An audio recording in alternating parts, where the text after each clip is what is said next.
What's going on? What's going on? Greg said it. What's going on, my boys here? Take this out. How's everybody doing here? It's good to be back. Football season. This is the slowest part of the year for everybody. As we know, it's that gap. The portal just closed, and everybody is kind of transitioning. Literally, players are transitioning. The holidays just ended, and everybody's kind of just getting their life back going.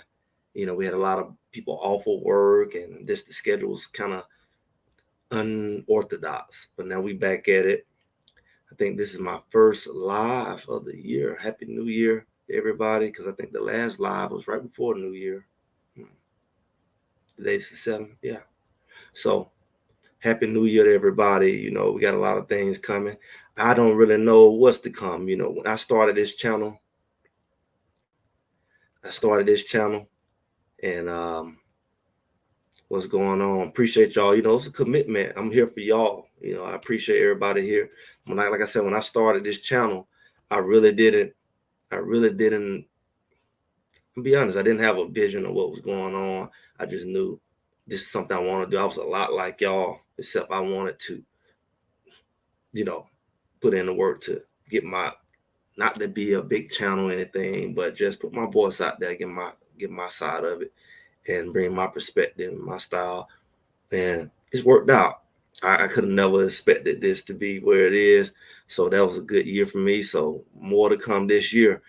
Y'all make sure if you're coming through, for y'all who live and watching the replay, make sure y'all like, share, and subscribe as we get over this 2,200 mark. Just a few away. Go ahead and I know I'm like really at 50-50. Like a lot of people, when I look at my analytics, some people watching are returners, and then a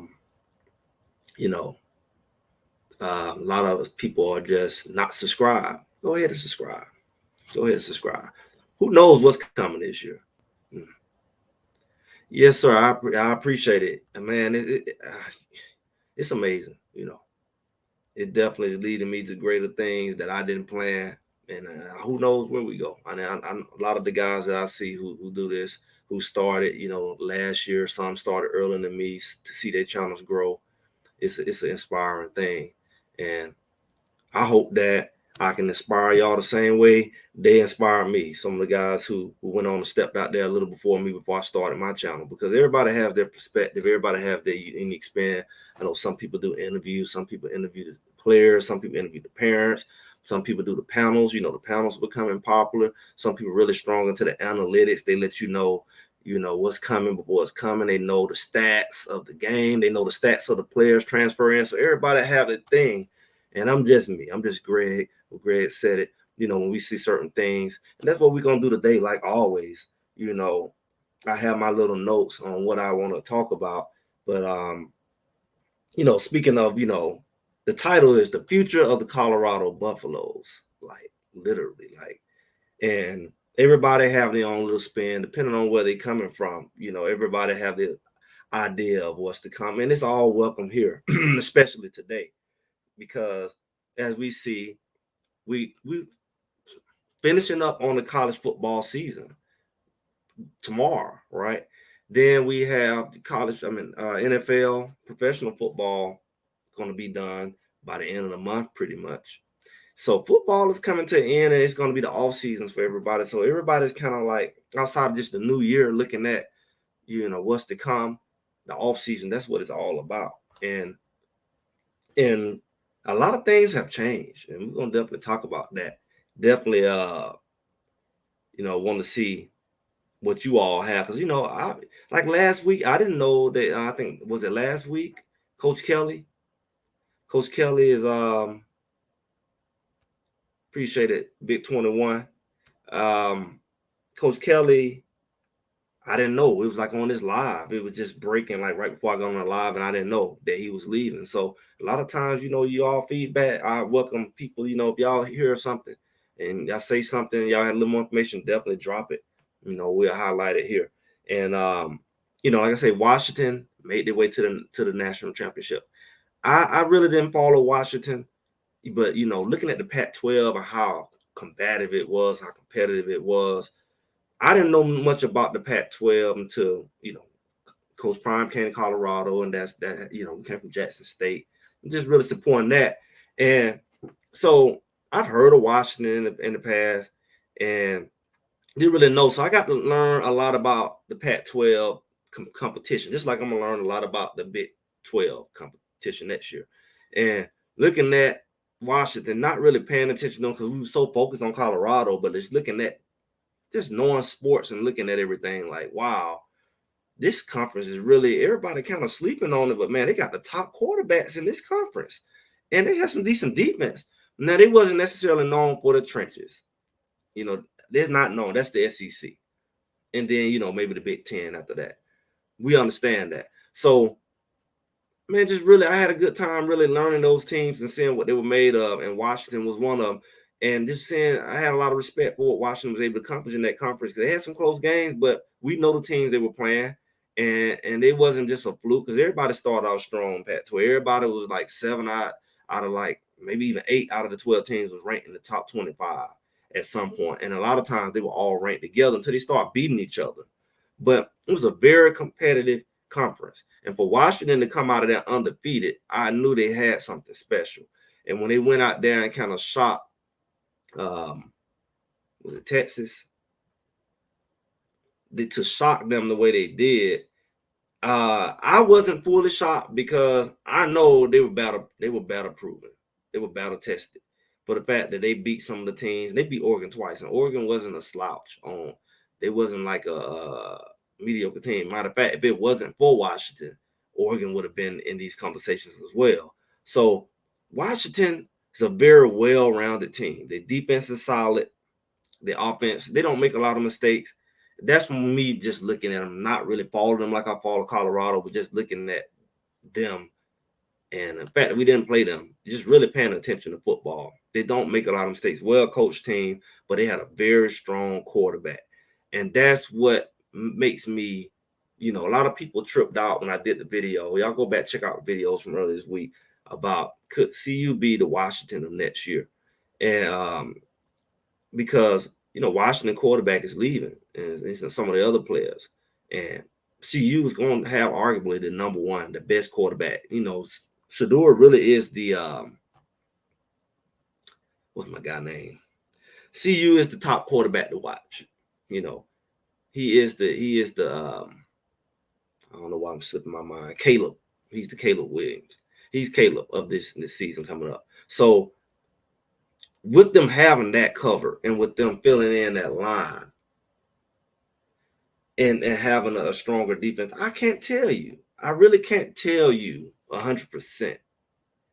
Let's just be real. A lot of people say that some people's feelings get hurt because in the season come, I'm going to tell the truth. The line, I'm not going to just harp on just because the barbershop talk is to jump on CU. I'm not going to do that. If it is what it is, I'm going to say it. That's why it's called Greg said it. They're not blocking, they're not blocking. They're not tackling, they're not tackling. The linebackers suck, they suck. I'm not just going to repeat stuff just to repeat it. But at the same time, I see that the gaps that they can fill, even with their flaws. Like I was the person who said, hey, CU could have been easily 8-4 or 7-5, easily. Even just looking at some of them questionable referee calls, people tripped out. But a lot of people understood because you really look at the games, you look at the highlights, the turning points for most of them games was really, the calls that kind of let teams kind of pull away or pull close at certain times in the game. It wasn't, they missed tackles, but a lot of times you really pay attention to see when they miss the tackles. Eventually it will stop them. Like some of those games, those big runs hurt them and they turn to touchdowns. But a lot of times they end up stopping them in the red zone, maybe holding to a field goal. Really, in the beginning of the season, up to like Arizona State, nobody made a field goal on them. You really pay attention to all those games up to like the fifth game. They would stop them boys in the red zone, and the team will miss the field goal. Y'all remember that? Make sure y'all go ahead and make sure y'all comment. Make sure y'all comment. Let's get this algorithm going. Feel free to comment on what I'm saying because I remember that. I looking at some of the people who put the highlights, it really reminded me like when you look at the tit for tat and how they were playing, not only did they barely lose games, most games they were in, whether it was a slow start or late start, but most of the games it was a tit for tat. It was a tit for tat, no matter who they played outside of Oregon and Washington State. So when you really look at it, certain calls made a difference in the momentum of that game. You know, making it 3rd and 14 instead of 3rd and 4, or saying he didn't catch the ball and he went out of bounds, calling a holding. He's like, okay, not calling that consistently, or saying, hey, the other team caught the ball when he bobbled it, but they called it a catch, or he stepped out of bounds like we seen in UCLA. It's a lot of weird things. We ain't gonna talk about Utah. They just blatantly just won that game because on their worst day they beat Utah in that game. So, that right there, it was, I mean, we really can look at like even the comment that Keyshawn Johnson made, right? Keyshawn Johnson made the comment very early in the season when they played Oregon, which was like the 4th game, where he let the cat out the bag that the coaches were conspiring together to beat CU. Nobody really wanted Coach Prime to win. You got to think about that because he's an unorthodox person. His first job was a head coach job in college football. Imagine that. He's an anomaly. I don't care if you're coaching at Willow Pickle Creek University, college, or JUCO.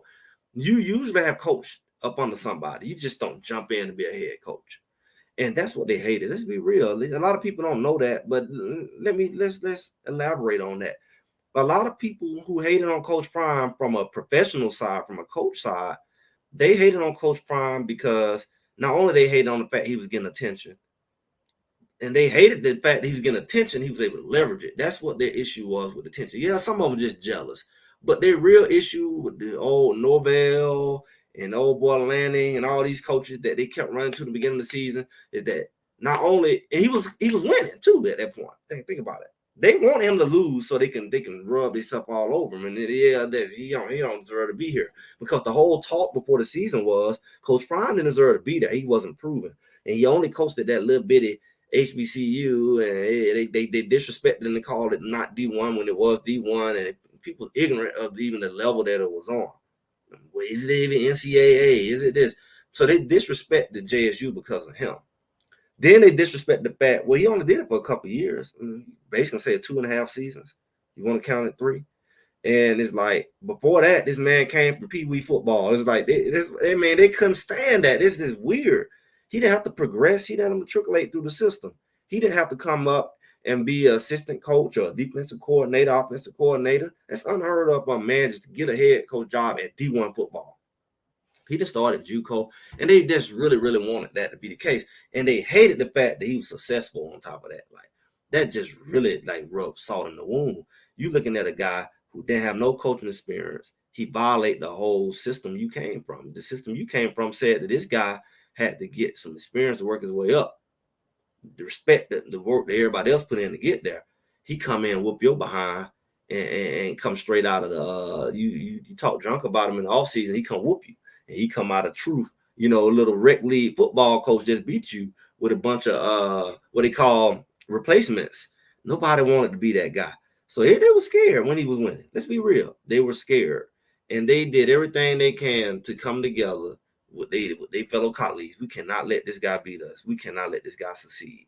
And it went from that to clearly the referees. Let's just be real. It went from that to clearly the referee. That's what nobody else wanted to talk about. Nobody else wanted to talk about that. And then we glance over. Yeah, he was offensive coordinator at Truth, but even he did that, what, a year or two? I know he did it, should do a senior year. But that's right. He was an offense coordinator at a high school. And even then, still, they don't want to respect your high school experience.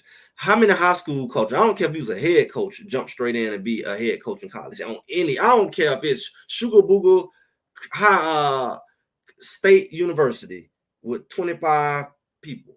They will not let you be, because they want to put you through that. Like any other job, they want to put you through that to make you prove yourself. Pay your dues. This man didn't pay his dues. Let's just be real. I'm not saying it's good or bad, They didn't like the fact that he didn't pay his dues. And so they made it hell for him.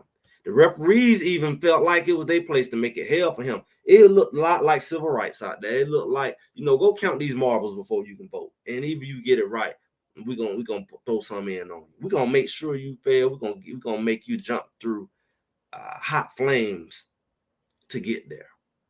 That's what we saw with Coach Prime.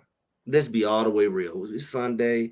It's New Year. Let's just be real. I wasn't even planning on going here. But as Greg said, and make sure y'all like, share, and subscribe. This is what we do here. We talk sports, but we talk the real. We talk the truth. The truth is Coach Prime is a threat to the system.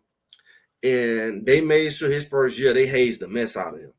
And my concern is, I don't think it's temporary. When we got him, hey, he part of the brotherhood now. I feel like not only will they continue to do it, I feel like they can turn it up. I feel like it will be worse because they say it's Pac-12 ref. Do you not see?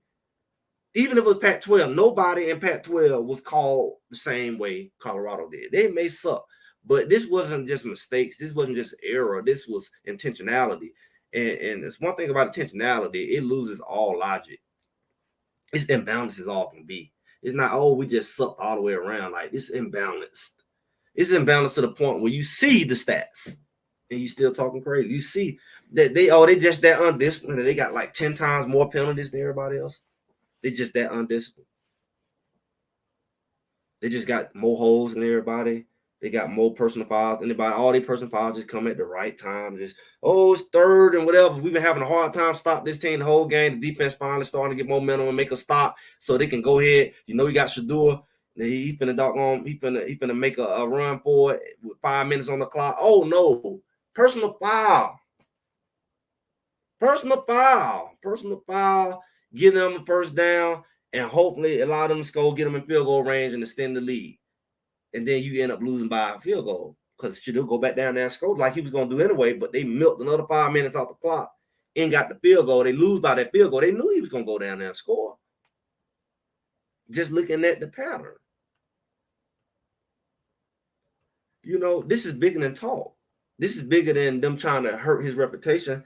Like, this is, that's clear that they're making comments. But when you go to interfering with the game itself, like we see, that's concerning. And it's all centered around, they feel like he don't belong there. They made it clear he didn't belong there. He won some games. They had to hurry up and put an emergency plan in place because he was about to run the table. It was about to be a media circus, which we saw. This guy didn't even belong here. This quarterback didn't belong here. They even tried to disrespect Travis Hunter. He ain't good as what he think. Man, come on now. They tried to say everything about everything. And it was starting to look false. So they had to turn up the doggone heat. They had to put some insurance on that thing. And them referees, man, they put some insurance on that thing. I'm just going to say that. They put some insurance on that thing. And y'all know I done talked about this a few times. Y'all know I done said this a few times. And you know what? I don't really care what people say. This junk ain't going to get old to me because I have a feeling it's going to be worse next year. I have a feeling it's going to be worse next year because now you really got to pull some stuff because he got more talent. Are we still debating that? Last year, this time, he had a handful of guys because he was trying to play in the Celebration Bowl, and he didn't really focus on his recruiting. He did what he could, and most of the stuff that he was able to pull was from personal relationships, people he already knew, like Dylan Edwards and people like that. And he brought some few guys with him that helped, including the starting quarterback and Travis Hunter. That helped a lot.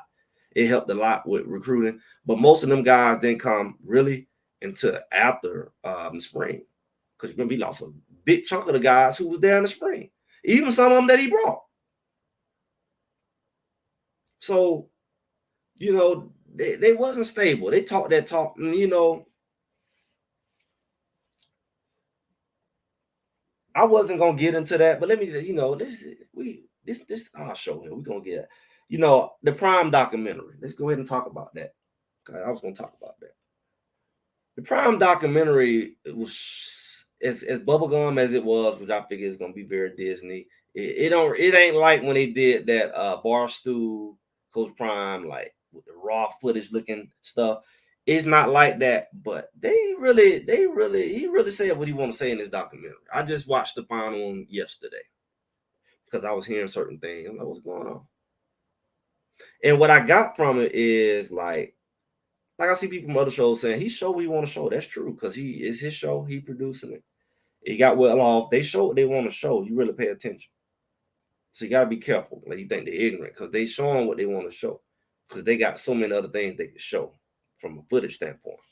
And when you look at the fact that he made some comments from the very beginning about how he didn't think the team was that good, even other coaches, even Coach Kelly.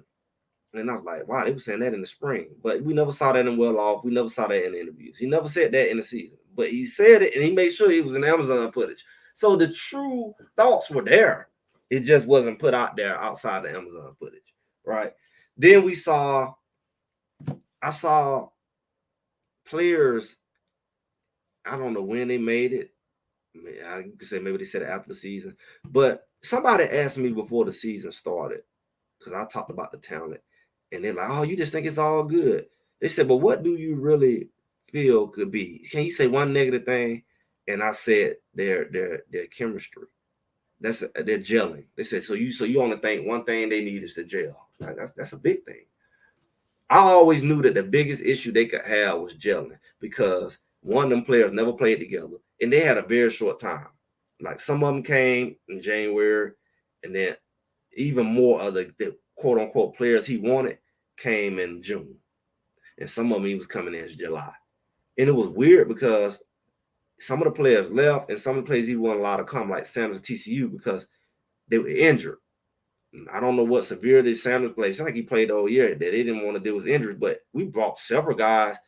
It's almost like we was holding them for this year or the next season because it's like Travis J, McCaskill, Vito. I mean, it was several guys who came literally injured. They literally came, couldn't practice. That was different to me. Like he just really wanted those guys because they weren't gonna be able to play this year. They didn't get hurt in the spring. They didn't get hurt in the season.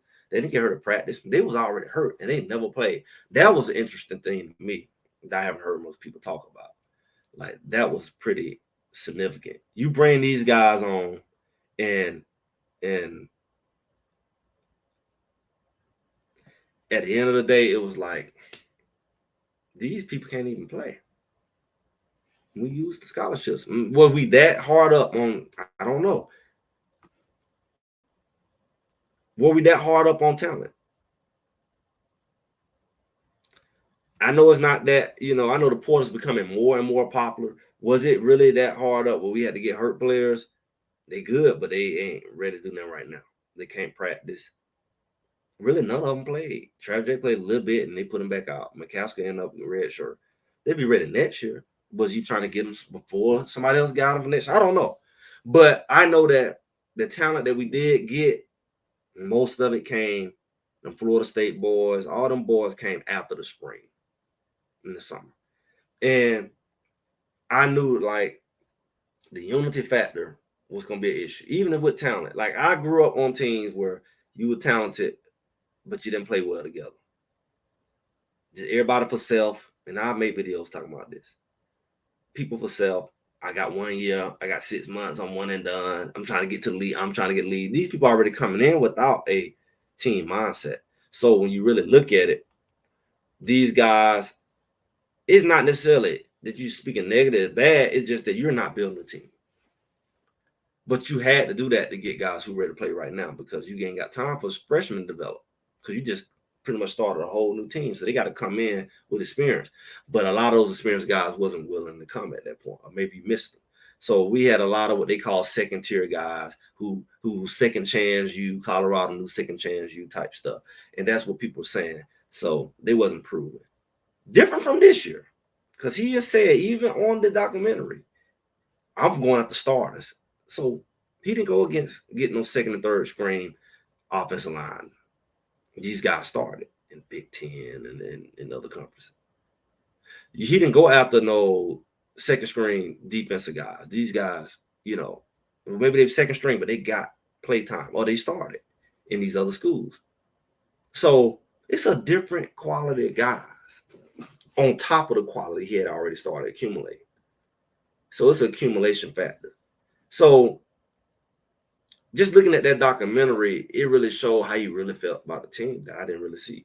And looking at Bishop, people wonder why Bishop didn't play, and they say he was suspended, and then people say, is he still suspended? Well, I did see him at the Sportsman Award thing. He was one of the players that were there. So Bishop, he haven't hit no portal. I don't even know if he could the portal if he wanted to, really, because he just came. He's not a freshman. So, and I know they changed some rules. I don't know how people go in. I know Willie Gaines ended up leaving this week. I don't know if it was by choice, by force, or by both. So, we talking about the future of Colorado here. Make sure y'all like it. Make sure y'all share and subscribe. Y'all popping in and out. Because that's what we talking about. We talking about, people say, what was going on with Juju? And they put that clip out, all clips, and now he on the phone. I don't know what was going on. Did he miss the team meeting? Or was he not hitting the field? I don't know at what point. I know Coach Prime was walking, but he saw him on the phone and went off on him. And he was like, what's going on with Juju? It's just so many things. And I don't feel like we should know everything about a team. We don't know everything about Alabama. So we shouldn't demand that. I know we got a lot of assets and it makes us feel like we the media, we the news, we need to know what's going on. But we so close to our team that we know the players and we know what they're missing. That's a good and bad thing. So when they're not there, you're like, where they at? You notice it because you know these players by name and sometimes even by face. That's the great job of marketing Colorado does. It hurts them as well because you notice everything when it's off. You notice who ain't on the. Well, I mean, before the games, we were getting posts about who ain't dressed. Like we knew that before the media knew it. Such and such ain't on the field. Somebody at the game, they ain't on the field. They didn't make the trip. Like we got too much information at times, right? And so that's what we do, man. People like myself and some of the other guys, we bring you so much information about this team on sometimes even on the inside level or before it really hit or stuff that don't even really hit. And it's appreciative, but man, it's a whole different dynamic than a typical college football team. Like for instance, we saw Bryce Underwood. Everybody know Bryce Underwood. How we know that? Only in the past, people who know the recruiting cycles are true fans, fanaticals who watch stuff like people watch, the fantasy football level of watching. But because we have access to this information through these, what we call, Coach Prime got his own social media news network, and we able to know this kind of stuff. We able to know stuff that we ain't even have to work hard to find sometimes because it's here. And we see that we didn't get Bryce Underwood. He went to LSU. And they had the guy Nick Surton. Everybody was talking about Scorton that they needed on a defensive tackle that was coming from Purdue. He ended up going to Texas A&M, last week or so. And, so a lot of those little pieces that, of course, they didn't get Charles Lester and Boo caught him back. Everybody was watching these things. So a lot of these pieces, even though it's different because Surton, I think he has 1 year. Those other guys were high school guys coming out this year. And then you got, Bryce Underwood. He don't come out to 2 more years. He don't come out to 2025. But either way, these are the things, the pieces that we look at to build the future of this team. And, still more to come. Of course, we don't know what's going to happen after that spring game. We know what happened last year was a mass exodus. Hopefully it's not a mass exodus, but maybe it's a few more pieces that Colorado's looking for. I know we're looking for, another D lineman, a tackle or two. I know we're looking for another linebacker. I know we're probably looking for one more secondary guy. I heard of Breedlove left, which he's an older guy far as on paper, I guess, so he's able to do that. Or maybe it's the new portal rules. I don't know how he just got here. So Breedlove is gone. Breedlove really struggled in that secondary with all that speed.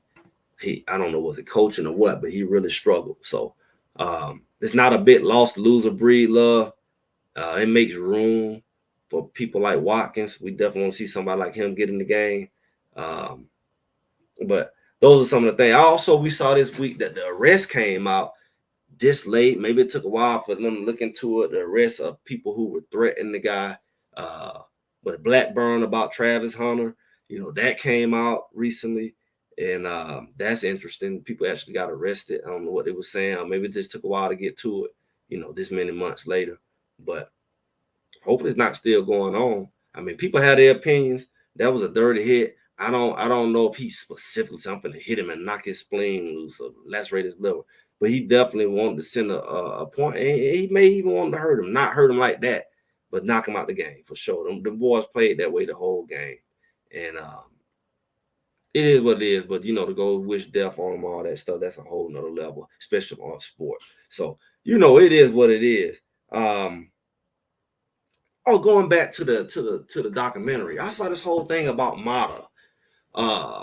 Like they would make a comment, they don't trust Mata, and Coach Prime said, "Go in there and make it." And Mata kicked it, and I mean, Mata kicked that thing right down the middle, pretty much on the upper half of the goalpost. Man, he probably could have went back another 10 yards. And I'm wondering, y'all comment, what's this thing about Mata? Like, what's this hate on Mata? Like, Mata took blames on stuff wasn't his, like some kicks. He only missed really one kick. And that was that what game was that? Was that Arizona when he missed that kick? It had nothing to do with the distance. It was way up the pole, and he barely missed it. And it could have been the hole and the snap and all this other stuff we don't know about. But it wasn't like no shank duck kick far off. It was on the hash. I feel like I watched that game. I feel like the game was lost in the possession before that. It wasn't Mata. I knew people was gonna blame Mata because the game different was 3 points. Was it Oregon State? One of those games. And people keep acting as if Mata cannot kick. Mata is very consistent. He just don't miss kicks. And they said we need to get rid of our kickers. We need to get rid of Feely. We need to get rid of Feely is questionable. I mean, as far as his consistency and his leg, they say he got his leg, but if he's not hitting that, it's not like he got a good leg. He's accurate with his hitting. Mata's accurate with his hitting, and I think they underestimate Mata's leg. But it's that whole concept of he came with Coach Prime. Everybody up under Coach Prime is questionable. He came from HBCU, but the guy was a high level kicker before, just like Travis Hunter, before he went to the HBCU. And then they say he's short and pudgy. I don't care what he built like. What he built like ain't got to do with the kick. It's short, pudgy kickers that been in the NFL. What are we talking about? Since we have to be a specimen to kick a football. As long as he's able to kick, it don't matter what he look like. It's tall, slim kickers. It's short, pudgy kickers at every level. Like, what are we? So, I just thought that was interesting. Like, he said, y'all dive model to the people. Like, it's too long. One of the coaches, it's too long. Like, what are you talking about? Mata, this show he can kick long balls. Why? What this stigma that Mata can't kick long balls? Like, first of all, Mata was a sophomore. That's another thing I don't hear nobody saying. Mata is not like Mata is an upperclassman. Mata freshman year was at JSU, then he transferred. Mata was a sophomore. Mata is still developing. Mata is going into his true junior year. It was his first year up under a real, he was up on a mold at first year. I don't know how much they worked out at Jackson. They didn't have facilities like that, but this is his first time having that kind of training. And he's going to have that whole nother year of training to get stronger if that's what everybody want to see. But for a guy who was already an underclassman, as accurate as he is, as poised as he is the type of guy you want to build a future on. They talked about how, the guy that was there before went to Utah. He was a veteran kicker. Maybe he should have stayed, maybe he shouldn't, but he was a veteran upper class kicker. And he's going to have an opportunity in the NFL. But to compare Mata is the future. I mean, he's the future of the kicking group. Feely, the best thing he could have did is be a deep kicker guy, but be somebody at least solidify that position as the kickoff, as the kicker for the kickoff. But he didn't even do that. He was kicking the ball out of bounds, kicking the short, go down there, get a concussion, trying to make a hit. He was doing his own thing. All he had to do is he's such a great leg, just kick the ball in the end zone. Like, that's all they wanted you to do. And then, you can focus on getting your field goal kicking down, long distance kicking if needed. But Mata's very well able to kick a field goal 47, probably up to 50, longer, really. I mean, the ball he kicked in the game was 47 yards, and it didn't barely go over the goalpost. So he told me he can kick a 57. If he's able to kick that kind of kick from that far back, he's able to kick a 57. And he kicked it right down the middle. It ain't no, crazy flipping of the ball, and there's no crazy spiraling. It's a straight kick. I just wanted to bring it up because I noticed that in the documentary. But at this point, I really would like, you guys in the chat, what do you see the future of Colorado? Like, really? Like, I want some feedback on not only what do you see the future of Colorado, but what do you see they need to do differently? We're in a new year, new season, especially on the way. The portal's closed up. We got those pieces that have been needed. We wanted some linemen, D linemen, wanted some old linemen, got a couple secondary, got some more receivers. What does Colorado need to do differently? And this is media y'all in the chat, because something definitely has to be done differently, more than just the players. There was some things that we pointed out when it comes to how we felt the time management and the game management of the game went. I don't know if that had to do with the collision of coaching styles, which led to our OC leaving, and it just did the political wave saying it's cool, but we saw many times there was division in the locker room, and weirdly enough, it's like two parents in the household. They say they was going telling Coach Sean on Coach Prime, and so we clearly saw some division going on where players were taking sides even amongst coaches. We saw that. So my question would be, what needs to be done differently? Like, if you were able to give if Coach Prime was watching right now, what would your opinion be? What would you say to him? Because definitely got to be some things done differently, at the very least, to make sure they have unity. Because I don't know why the unity is. Well, I mean, I do know why the unity wasn't there from a time perspective, but the division was definitely a thing where even non-football people, even people who really didn't know Colorado, was able to identify. I know I identified some things, possibilities, and I identified what actually happened. And I know even my mom and other people, like, something going on. People thought maybe it's a mole in the count of rat. And some people throwing the game. It was like, that's the kind of people, from people who just could feel something was off. They were trying to figure it out. And just, how do you stop that from happening again? I mean, you brought your guys. You brought your guys to the team. You didn't bring your OC. They kind of had to patch it together because Coach Sean came and he brought his own guy. He never coached Coach Prime, but most of those guys came from Jackson. Go had a personal relationship with Coach Prime. Do we need to just bring people he know, like he can trust? Like, I don't know. You say they're playing too much during practice. Yeah, I mean, I don't know. I mean, other than those few clips on Well Off, I mean, they showing up for the camera. I don't know if they playing. I mean, you talking about practice, at least an hour and a half. I know we used to practice longer than that. I don't know. They made some new rules. We used to practice about 3.5 hours every day. It was crazy in the hot sun, no indoor facility. But I don't know. I know, yeah, they need to be more serious. I know old school way is you don't play, get serious, because it can distract you and it can distract other people. Like, some people can get away with that. I get it. And especially when you need to be more intentional about you making too many mistakes. You making too many you just don't know your position, you don't know the schemes. You already saying you're not watching film, so it's a lot of things that we could say that maybe you just don't have room to play at practice. I get it, especially their practice not even that long. So I will also say that I would say on that level that maybe they need to practice more tackling at practice. I know they didn't want to have injuries. I don't. Maybe you need to do more in the off season. I don't know, but I feel like all that thudding, they thudded in the game. That reaching and count it as a tackle, they did that in the game. They really didn't know how to put their shoulders and helmet on somebody and drive through them and take their legs off them. They really did it. I know from just experience that can affect you, and that's an old no. You practice how you play. I remember Robinson making a comment. Nick Saban had them kill each other in practice. They never had a day off, so he appreciate that. Well, I feel like Colorado had too many days off as far as not hitting.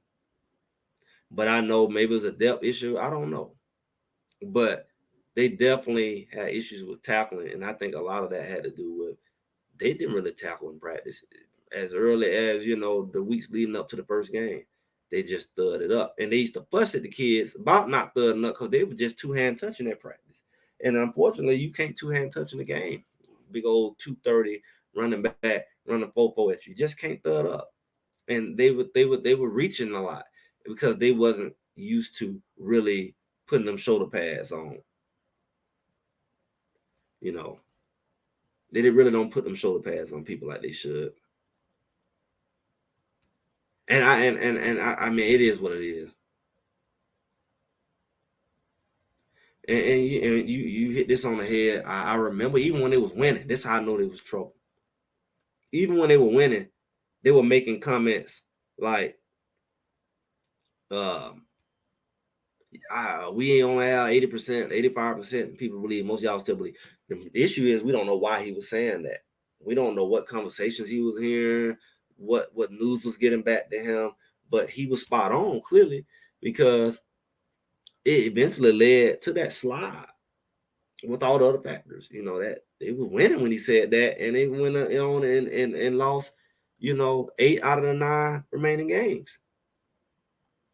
It's only beat Arizona State from now, outside of other factors I'll talk about. So it's definitely was something there. It definitely was some disunity there. It definitely was some people who didn't believe. I don't know who it was. Hopefully they gone. Sometimes people hate because they ain't playing. I don't know. But I don't know. I know they didn't hit at practice. Um, and like you say, you don't want people to get hurt. But the negative side of it is like it becomes like something you ain't did in a while, so it's hard to do it in the game. I played at that level, in defense, and when you get to the point where you like, for now, let me give you a prime example. I haven't played football 20 years, and I know football in my head. I got experience. To put the equipment on my body, it's gonna say something different. I'm not used to getting hit. That's why I gave a lot of props to Michael Vick to go to jail and then come out and go not only play football, play professional football. Because your body, man, I feel for his body. Because I did it even with baseball. It took some years I went back. Man, my body never felt like that in baseball. My body hadn't done it consistently in a couple of years when I went back to play with college. And swinging the bat felt like somebody hit me with a bat. I ain't never had that feeling because I've always played it. Throwing hurt, my arm hurt so bad, and I was young. I wasn't no 40-year-old doing it. I was 20. Going back to doing something your body's not used to doing, it hurts and it's awkward. And everybody do that. That's why you got to consistently lift weights. That's why you got to consistently train. That's why they tell them you go your butt off on a break. Don't sit there and not work out. Your body would turn really quick, especially at the level you're trying to play on.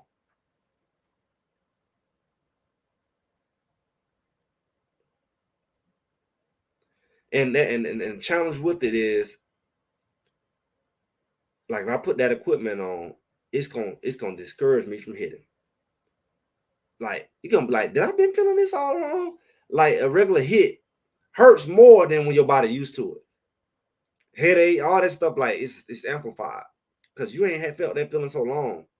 It's discouraging. Same thing with football. Even if you playing, you ain't really going full speed for weeks, and then you go in the game.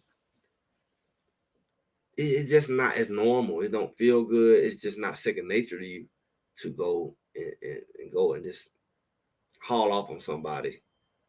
I'm not saying you got to haul off at practice, but you can go 3/4. And 3/4 don't mean not tackling. 3/4 mean I'm not trying to Bobby Boucher you. Say the Bobby Boucher for the game. So when I played in college, we hit, tackled, and all that, and people rarely got hurt. I got hurt I got a fractured fibula on 7-on-7. Doggone freshman come swinging right into my leg as I was tackling, and I wasn't even trying to Boucher in, and I had came back from a groin injury, so I was kind of favoring that leg. I rushed back a little soon, and he doggone knee went right into my fibula in my shin and fractured my fibula while I was tackling the guy. So a lot of times you get hurt. You get hurt when you're not trying to hit. And strangely enough, that's when you get hurt on the football field. When you're trying to let up, when you're not going full speed, that's when you get hit. Trust me. When you try to not hit somebody, That's when you get your head knocked off. It's weird. So I would bet the difference that by you not allowing us to hit at practice, you increase the likelihood of us doing something weird because we're trying not to hit, and we do something weird and hit our shoulder or pull something because you're trying to do something. It's not natural. Versus just go ahead and hit them.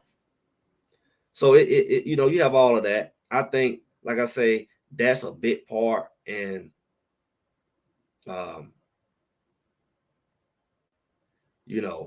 that's a big part in why they couldn't tackle. Because they grown men, they don't play their whole life. It's not like they never learned how to tackle. It's just that you gotta have repetition in everything. You just can't just have repetition running your routes, calling your plays, running your plays, all the stuff they do to make sure it's second nature. Tackling got to be second nature too. And it ain't tackling a dummy. It's tackling somebody with 2 arms and 4 legs who can move. And that you see them people move, they flail and swing, arm swing, and it's like, you're just supposed to move. And, basic tackles, they running for 20, 30 yards. But they, most of the time, I would give them credit. Most of them times, they give up them big runs. This is a touchdown. They got it together. And that's what people forget. They usually got it together. Like, they give up big runs in Nebraska, but only really gave up 1 touchdown outside of that miss at the end. They gave up big runs. They look at the stats, but they wasn't scoring because defense will turn around, make them fumble at some point, or get an interception. They got all them turnovers. You got to count them for something. Them teams often got in the red zone and then score. If you really look at what hurt Colorado, it was big plays. The receiver catch a big play and run it yards after catch. Yeah, that was tackling, but it wasn't like people ran all over them and was scoring. They ran over them to move the chains, but they typically stopped them because they will get a turnover eventually. So we really look at what needs to change, really look at it not like the average person look at it without no real dissecting of what's going on. They're just looking at just the general, look at the yards on the stats. But the yards and the stats didn't beat them because they didn't lead the touchdowns. What beat them was, when they did give up those touchdowns, it was 30-yard slant and it turned into a 70-yard touchdown. That's what beat them. You got to really look at it. Let me see what it says. I don't think that the team, other than the Sanders kids, realized they were the most hated team by coaches and other players. That's a very smart comment. Yeah. Wow, that's a real solid, because you could probably do a whole show on that. And I really haven't heard a lot of people say this because they see Shador, Shiloh, they used to the hate because their dad been getting hate on a long time. They it's almost like they're numb to it. You really see they numb to it. Like Shador didn't change, even if he getting hurt, hit, he didn't go off and go on a tangent on social media. They know how to handle hate. They know how to handle hate better than their dad. Right? Because they groomed in that thing. Bucky, all of them. They man, much hate as they get, even when they come in on it, they do it with a level of grace. And it doesn't really slow them down. It doesn't really distract them. But you're right. The team, the players are not used to that. The players are not used to people attacking them on social media. We'll never hear about that. But the players get threats and junk on. They're not used to that. Coach Prime, his kids used to that. So mentally, that's what I said. When you get certain players, they got to be able to mentally, they want that spotlight, but can they handle it? That's another thing that I felt like in the beginning of the season. Could they handle that spotlight? Could they handle seeing all those celebrities? Yeah, you get used to seeing them, but you went from being a nobody, you went from being on a team that get a lot of recognition to 30 different celebrities every game. You on everybody media show. Everybody talk show, sports talk. Everybody like us talking about the internet, and then because of your association with them, they recognizing you. Not only can you handle that from an ego standpoint, but really that's a lot to process. You can't tell me they just focused on football. How can you? Your family calling you. I've been on TV and movies and stuff like that in the past, and man, everybody go to texting and calling you.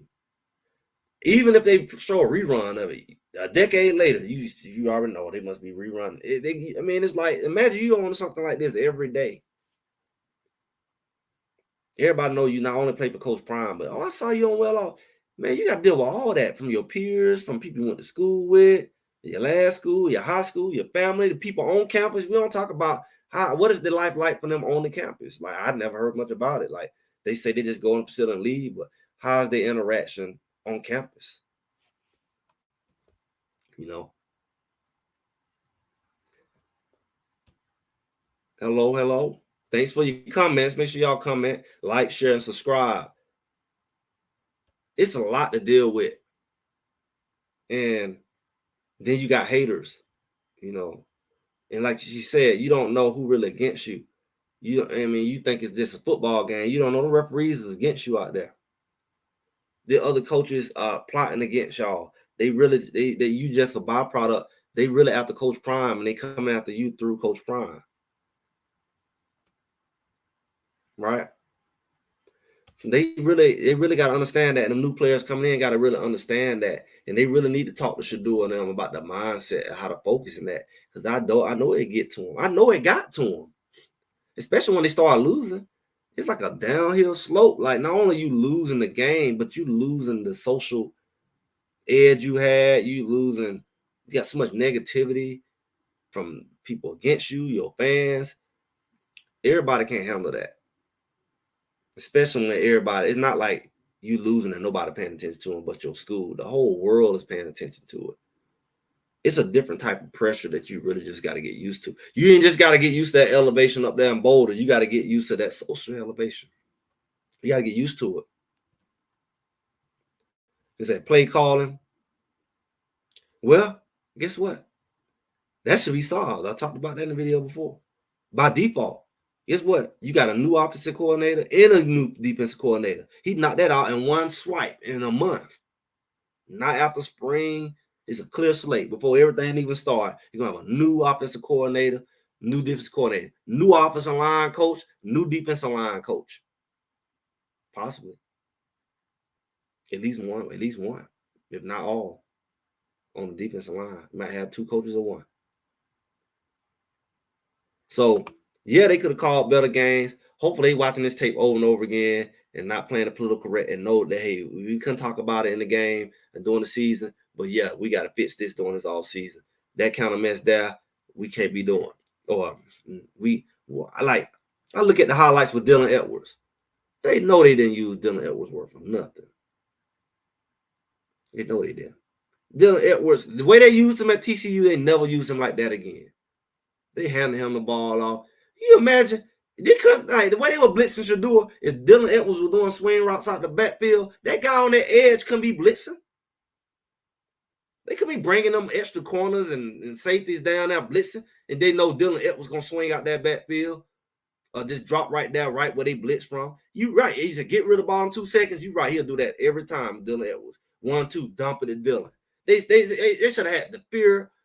They should have had fear in their heart over Dylan. They should have had the fear of not the fear of God, football wise, in Dylan. The way he lacerated TCU, he should have did that all season because that's the type of stuff they should have been calling for him.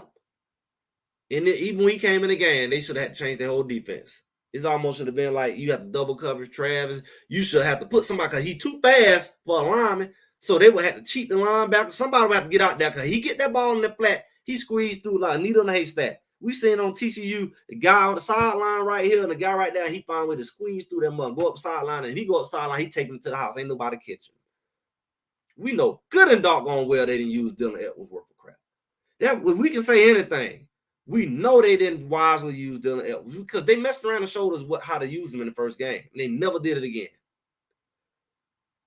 Screen passes galore. Quick tosses, jet sweeps. Dylan Edwards should have been a whole problem for any defense. Just the fact that if he get the ball in open space and he mess around and cut loose, his little bit of stuff's going to squirt through that and they is not catching him.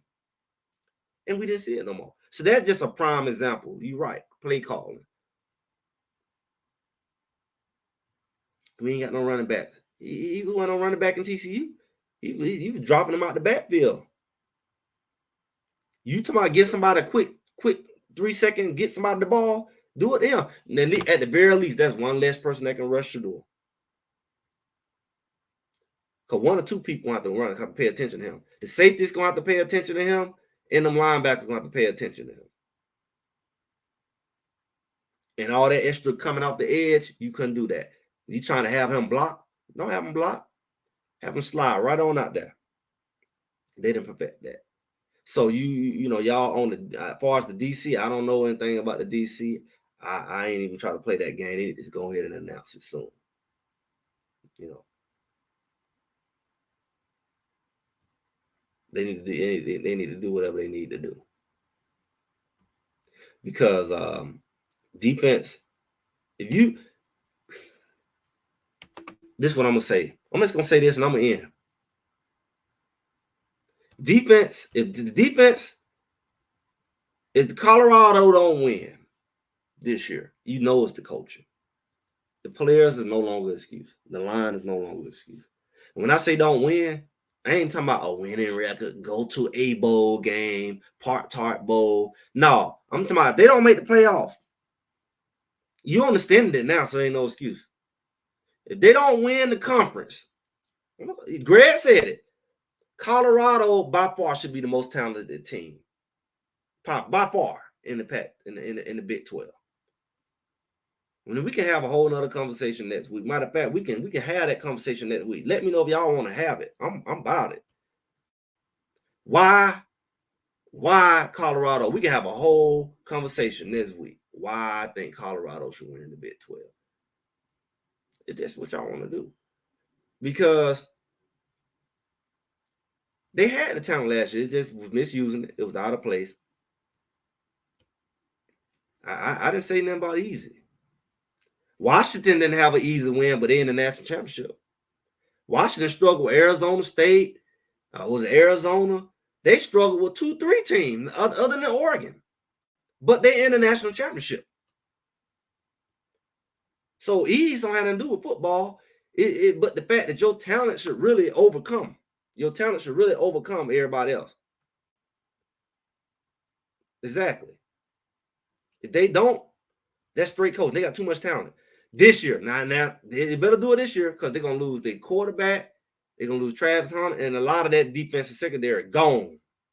All them boys gone. Not just Shiloh. All them boys gone in next year. Health and coaching. You're right. And health got to do with depth.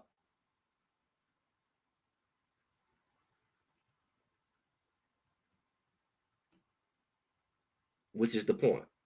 Ease don't have to do with nothing as long as you win. Ease don't have nothing to do with it. I didn't say it's gonna be easy, but they should win. They should win that conference because they talent is there. The talent is there. I would even go so far to say them going 8-4 will be the equivalent of this season. Cause I feel like they should have went 8-4, no more than 7-5 this year. If them going 8-4 over there, people consider that a win. It wouldn't be a win to me. Them going 10-2 would be an ideal season at the least. Them losing more than 2 games is not a win to me because they have enough talent to run through that conference the same way Texas ran through it. You know, Oklahoma usually do. You know, you can say Oklahoma State decent, but look at the gap. Look at the gap between Oklahoma State and Texas. How we see in the playoff, and then look what Washington did to Texas. Washington came out of the Pac-12. Washington didn't slide out of the Pac-12. They didn't blow everybody away. They had tough games.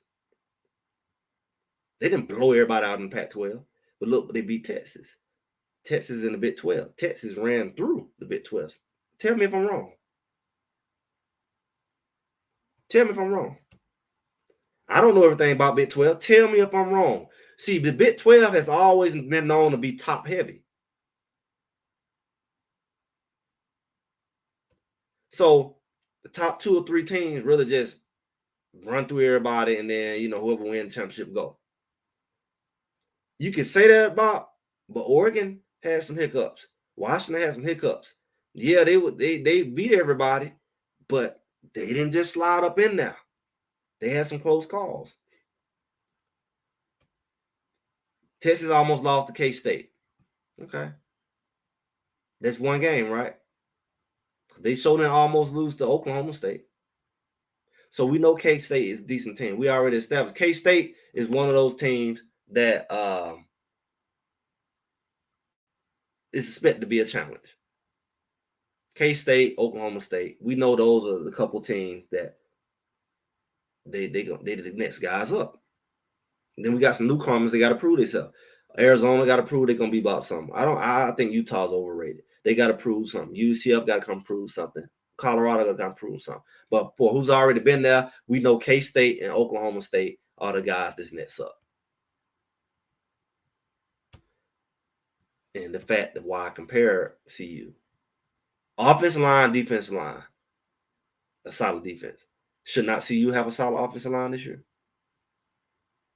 Should not CU have a solid defense?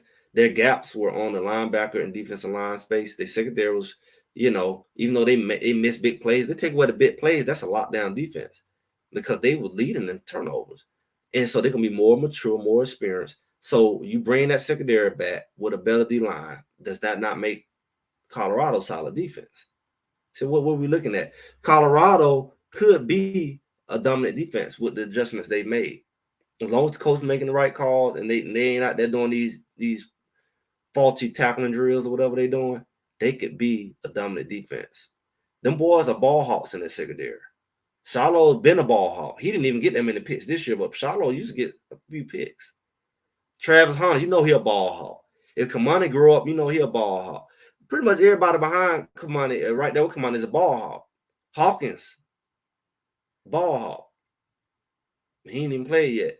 Them boys are ball. Silman Craig, ball hawk. They secondary are ball hawks. They probably lead the nation in turnovers. So all you need is somebody to put some pressure on them. They really gonna be Super Ball hawks. Trenches were horrible. The first thing they attack is the trenches this year. So that's what they are. And we're not gonna sit and act like CU didn't bring some guys back from the D line that were young, that were hurt, or just was kind of getting their feet wet, like O'Neal, like Payne. We got some guys, so we ain't just have to get a whole new D line. We had several guys who can play, who coming back. So them pieces added on is an additional. It's not like we were totally in the deficit. That's right. Hopkins is definitely a guy to watch. I'm gonna tell you that. That boy has ball skills out this world, and he covered like a glove. And I wouldn't be surprised he Kamani better watch it because I've seen footage on him, but I also seen him at practice. That boy can play. So they got the DBs they need. They ain't no breed love type stuff going on. They get some linebackers in there, 1 or 2 more linebackers. I heard they got some young linebackers that can play that didn't play last year who can come in and do something. They said Shane Coates didn't do anything. Real run stuffers. He just got a couple of run stuffers. We've seen in this portal class. But we gonna act like O'Neal didn't come in and do his thing that last half of the season. O'Neal came in and did his thing. So, as long as they do their job, like the defense ain't gotta be great. Because as long as they do their job and keep the score low, their offense gonna outscore boys. As long as they get Shador time to throw that ball, and you mess around and let McCaskill cut loose, and we got these receivers in, Shador gonna get them the ball. At the very least, you're gonna get outscored. As long as the defense ain't making it in the shootout, they ain't gotta be great. They ain't gotta be the Baltimore Ravens with Ray Lewis. See, that's what you're missing. They don't have to be goose egging people to win. They're not Nebraska. They're not Wisconsin or Iowa. They don't have to goose egg a team to win because the offense only can score 14 points a game. If that defense simply keep teams at 23 touchdowns and less, if they keep teams 3 touchdowns and less, it'll be hard for teams to beat CU. See, that's what you're not catching. They don't have to be a dynamic defense. If they can keep teams 3 touchdowns or less, then you basically looking at an undefeated CU team. Because I don't see them next year with the line and the Shador and it is last year not being able to put up a lot of points with the weapons he got. So that's just my view on what's coming, y'all. Man, look here, man. We got a whole off season. I'm not gonna act like, man. You got to think about it. We just in January. Like I said, it's the slow point of the year. I'm gonna be back with y'all next week. Make sure y'all like, share, subscribe. Y'all see our sponsor here with a debt converter. You want to get a debt? You definitely want to go get your free ebook debt converter. Pay off all debt, including your mortgage, 5 to 10 years or less. Legit, right? Make sure y'all check that out. Make sure you check it out. It's free to you. And also we have our Tanggula box. Man, I'm telling you, I undersold that Tanggula box. Not only did I get all my sports channels, because that's what I got it for not to miss all them Pac-12 games where everybody was jumping from football to football to football, changing and unsubscribe. I used to play that game. I'm done. I used to miss national championship and all that. Have to go and try to find other people's accounts. Guess what? My box get everything. I ain't got to worry about that no more. I pay a one-time, no monthly cost. I don't have no cable bill. I paid probably a couple months worth of cable, and I'm good. But one thing I slept on, man, I got all the movies. I wasn't watching no movies during the season, but man, I didn't realize I got all the movies I grew up on. I just type it in, it's there. 2-3 copies of it. I was watching Media Man the other day. You can't find no Media Man. I don't, you usually have to find those things online and pay for them. So man, y'all, that Tanggula box, don't sleep on it, man. I have over almost 90,000 movies on it. I even got new movies. I ain't gonna tell you. The movies that just came out. I watched the Hunger Games. So y'all definitely want this box. If you don't sleep on it, you get all the sports stuff on it. You get all the movies, you get all the old school TV shows, kid shows, everything you need international right now. Make sure y'all go ahead and text that cable cutter to 404-500-8451. And with that, y'all, I appreciate y'all taking the time with me on this Sunday here. Make sure y'all come back. Make sure y'all subscribe. And I'll talk to y'all soon. Y'all have a good one. Good rest of your weekend.